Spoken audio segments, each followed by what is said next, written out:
Haleluya, haleluya, haleluya, haleluya.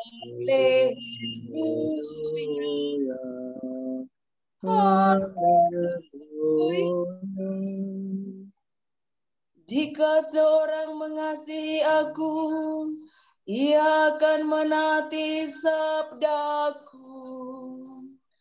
Bapakku akan mengasihi dia, dan kami akan datang kepadanya.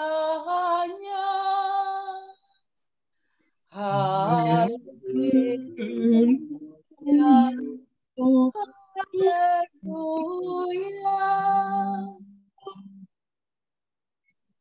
Tuhan bersamamu. Dan bersama rohmu. Inilah Injil suci menurut Markus.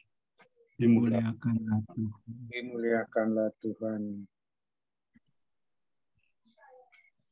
Pada suatu hari, murid-murid Yesus lupa membawa roti. Hanya sebuah roti saja yang ada pada mereka di dalam perahu.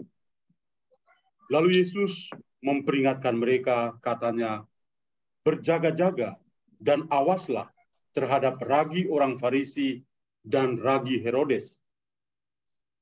Maka mereka berpikir dan seorang berkata kepada yang lain, "Itu dikatakannya karena kita tidak mempunyai roti." Ketika Yesus tahu apa yang mereka perbincangkan, ia berkata, "Mengapa kalian memperbincangkan soal tidak ada roti? Belum jugakah kalian memahami dan mengerti? Telah degilkah hatimu? Kalian mempunyai mata, tidakkah kalian melihat? Dan kalian mempunyai telinga, tidakkah kalian mendengar? Sudah lupakah kalian waktu aku memecah-mecah 5 roti untuk 5.000 orang itu? Berapa bakul penuh potongan-potongan roti yang kalian kumpulkan?" Jawab mereka, 12 bakul. Dan pada waktu 7 roti untuk 4.000 orang itu, berapa bakul penuh potongan-potongan roti yang kalian kumpulkan? Jawab mereka, 7 bakul. Lalu kata Yesus kepada mereka, "Masihkah kalian belum mengerti?" Demikianlah sabda Tuhan.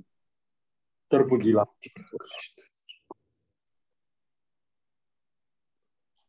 Ibu bapak, saudara-saudari yang saya kasih dalam Kristus, memulai peran Ekaristi pada malam hari ini, saya mengingatkan bahwa kelompok ini, Sedan 12 dan Sai 14 dan 15, ini sangat istimewa.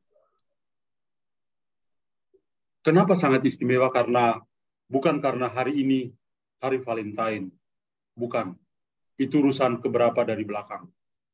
Tapi bahwa hari ini kita sebagai satu kelompok juga merayakan 2 orang kudus, kakak beradik, Santo Cyrilius dan Methodius. Kedua orang kudus ini adalah orang Yunani, dan mereka dua menjadi misionaris di Eropa Timur. Hal yang membuat atau yang hebat dari mereka berdua adalah mereka adalah orang Yunani, tapi ketika berada di tanah misi di Eropa Timur, mereka justru berusaha untuk menerjemahkan liturgi ke dalam bahasa lokal. Dan orang-orang di sana itu bisa menerima kehadiran kakak beradik sebagai misionaris. Padahal waktu itu gereja itu masih berpegang teguh harus menggunakan bahasa Latin.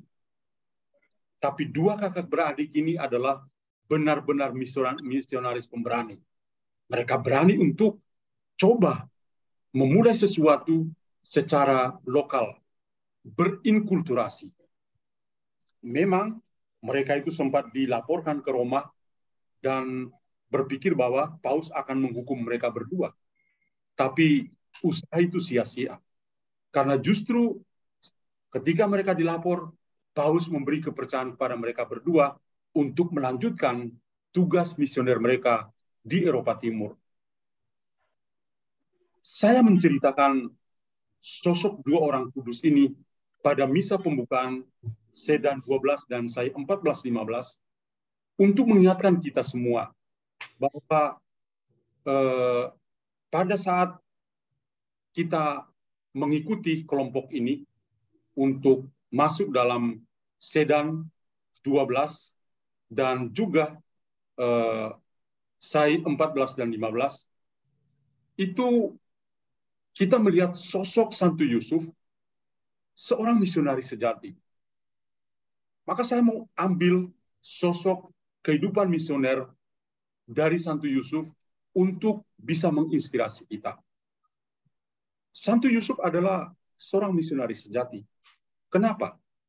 Kalau kita membaca Injil, kita melihat bagaimana dia dari awal ketika menerima Maria sebagai bagian dari kehidupannya, dialah yang menemani Maria membawa Yesus pergi ke Ain Karem, ke kampung halaman dari Yohanes Pembaptis. Di sana, Maria melayani Elizabeth selama 3 bulan sampai kelahiran Yohanes Pembaptis. Yusuf hadir di sana. Dia menunjukkan semangat misionernya, ikut membawa Yesus ke tempat-tempat yang lain. Kemudian, yang kedua adalah bahwa ketika dari Nazaret menuju ke Bethlehem, Yusuf menunjukkan semangat misionernya. Dari Bethlehem ke Mesir, dan Mesir kembali ke Nazaret, Nazaret ke Yerusalem.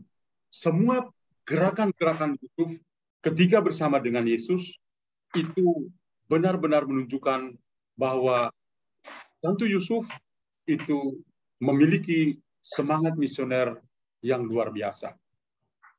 Karena itu, kalau masuk dalam sekolah dari Nazaret dan juga masuk dalam sekolah Abdi Yusuf, Sai 14 dan 15, ini memanggil kita untuk menyadari satu semangat atau satu tugas yang luhur untuk menjadi benar-benar menjadi Abdi Yusuf dalam kehidupan misioner. Nah, saya berpikir bahwa kita semua pada malam hari ini pasti berharap supaya Santo Yusuf benar-benar membantu kita semua dalam perjalanan rohani kita selama 1 bulan ini untuk bisa bertumbuh bersama sebagai misionaris sejati yang bisa membawa Yesus juga kepada orang-orang yang lain.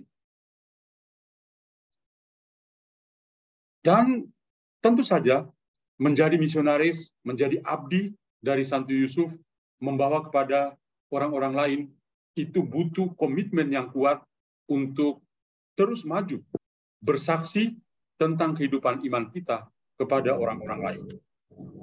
Saudara-saudariku, bacaan-bacaan kitab suci yang hari ini kita dengar juga menarik perhatian kita. Tadi kita mendengar dalam bacaan pertama, bagaimana Tuhan yang sejak semula itu menciptakan segala sesuatu baik adanya. Dia juga menciptakan manusia sesuai dengan wajahnya sendiri. Tetapi apa yang terjadi? Yang terjadi adalah manusia itu jatuh ke dalam dosa.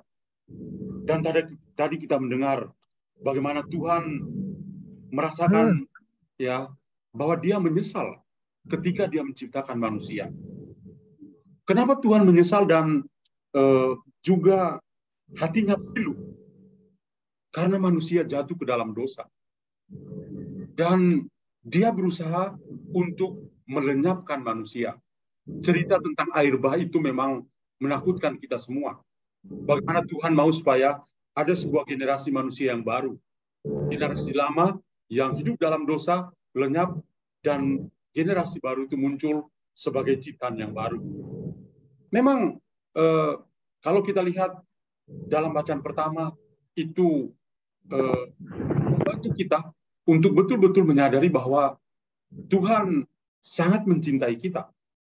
Tapi yang menjadi masalah adalah manusia begitu rapuh di hadirat Tuhan.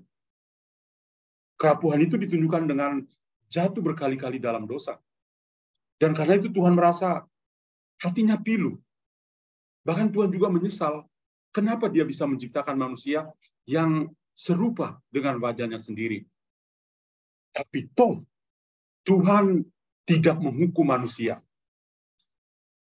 Di antara orang-orang yang jahat yang mau dia lenyapkan ada Nuh. Nuh adalah orang yang benar di hadirat Tuhan. Dan Tuhan mau menyelamatkan dia. Tuhan menyuruh Nuh menyiapkan bahtera, dan keluarga Nuh itulah yang menjadi selamat karena campur tangan dari Tuhan. Kita bisa melihat bahwa di satu pihak ada manusia yang berdosa, di lain pihak ada orang benar seperti Nuh dan keluarganya. Saya yakin bahwa kita semua ada dalam satu bahtera yang sama.